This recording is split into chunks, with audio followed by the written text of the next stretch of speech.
So many men today are walking around with no clothes and living in the tomb, living in the depth of their sin.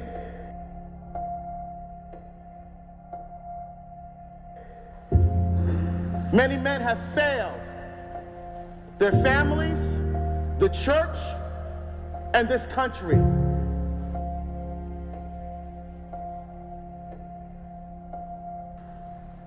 They're walking around in the tombs, dead on the inside, with the life of Christ only being an afterthought in their mind.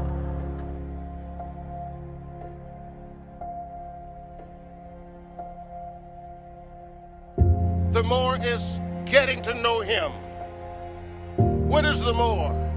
Getting to become more intimate with God, pulling off things that separate us, laying aside every weight and sin that encumbers us, drawing closer to God as he draws closer to us.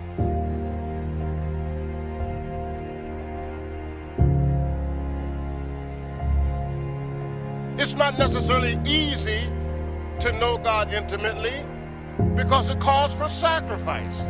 It calls for self-denial. To walk with God, we have to tell God yes. But to tell God yes is to tell ourselves no. And so that's why so many people say, I don't want to be a Christian, it's too hard. It's not hard, it's not impossible, but it's something you have to work at. You have to work at walking with the Lord. You have to work at drawing near to God and allowing him to draw near to you. It calls for suffering, it calls for self-denial, it calls for us saying yes and trusting when we don't know where that yes will take us.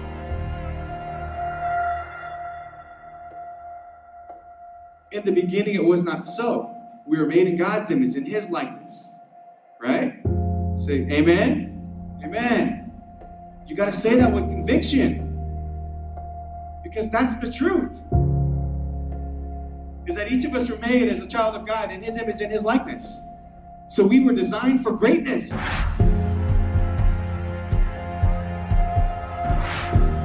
how often, as Christopher West once said, do we eat out of the dumpster when we're invited to the banquet every single day? Every single day. Say it with me, 99.99% of the church is us. Whose problem is it? The priests? The bishops? The world's done lost its mind. And it's somehow the church's fault.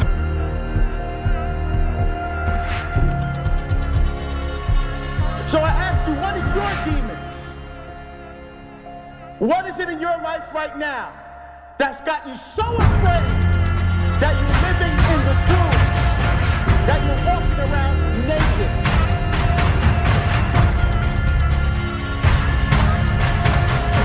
How much more than with your soul? How much more than with your faith? That's why we call it practicing Catholics. Well, we gotta practice.